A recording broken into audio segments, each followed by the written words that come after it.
Hello everyone. তো এটা হচ্ছে যেদিন বড়মশাইয়ের জন্মদিন ছিল সেদিনকে সকালবেলার ভিডিও।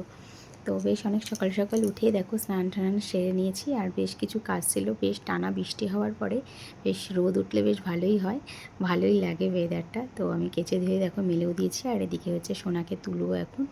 ওকে তুলিয়ে রেডি করিয়ে খাইয়ে পড়তে বসাবো। ওকে পড়তে ধরতে বসিয়ে দেখো পড়া টড়া হয়ে গেছে। তারপরে চলে এসেছিলাম রান্নাঘরে চা খাওয়ার জন্য। তো এই যে চা বসিয়ে দিয়েছি। আর যেহেতু আজকে বড়মশাইয়ের বার্থডে বলে কথা, স্পেশাল কিছু তো করতেই হবে। তো প্রত্যেক বছরই আমি ওর জন্য স্পেশালিটি নিজের মতন করে কিছু করি। তো রান্নাবান্নাটা আমি নিজের হাতেই করে সাজিয়ে গুজিয়ে ওকে খেতে দিই। আর এটা আমারও ভালো লাগে আর ওরও ভালো লাগে। তো তার জন্যই হচ্ছে বসিয়ে দিলাম। হচ্ছে সকালবেলার ব্রেকফাস্টে করেছিলাম হচ্ছে সাদা আলুর তরকারি আর লুচি। তো দেখতেই পেলে তোমরা যে কালো জিরে আর কাঁচা লঙ্কা দিয়ে হচ্ছে, বাঙালি মানেই হচ্ছে সাদা আলুর তরকারি আর লুচিটা খেতে প্রত্যেকেই ভালোবাসো আশা করি, আমরাও ভালোবাসি। তো সকাল সকাল বসিয়ে দিলাম। আর এদিকে হচ্ছে বড়মশাই চলে এসেছিলো বলে আমি ওর জন্য একটু দুধ চা করে নিয়েছিলাম। ওই দুধ চাটা খেতে বেশি ভালোবাসে, আর আমরা তো লিকার চা খাই বেশিরভাগ, মানে আমি আর মামনি। দেখো খুশিও হয়েছে, আর এদিকে বলছে এটাও ভিডিও করতে হবে, তাহলে হচ্ছে একটু করি। তারপরে আমার তরকারি এদিকে হয়ে গেছে, আর এদিকে তেল চাপিয়ে দিয়েছি লুচি ভাজার জন্য।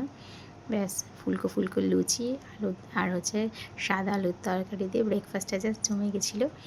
আর মামনির হাতের তৈরি হচ্ছে, ওকে মানে ওদের দুই ভাইকেই দেয় হচ্ছে প্রত্যেক বছর নিজের হাতে তৈরি করা হচ্ছে পায়েস, আর হচ্ছে স্পেশালি ওদের একটা করে ছোট কেক। আগে বাপুজি কেক ছিল, আর এখন হচ্ছে ব্রিটানিয়ার কেকটা দেয়।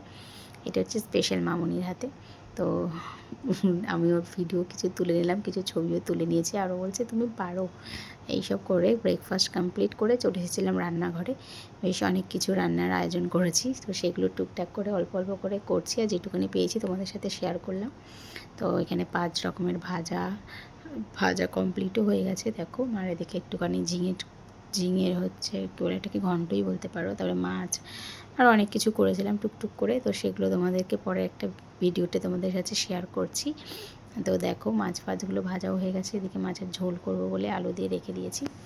আরও বেশ অনেক কিছু মাছের ডিম আরও অনেক কিছু হয়েছিল, সেগুলো আমি তোমাদেরকে পরের ভিডিওতে অবশ্যই শেয়ার করছি। দেখো এই তোমাদের সাথে গল্প করতে করতে আমার রান্নাও রেডি হয়ে গেছে। তো পরের ভিডিও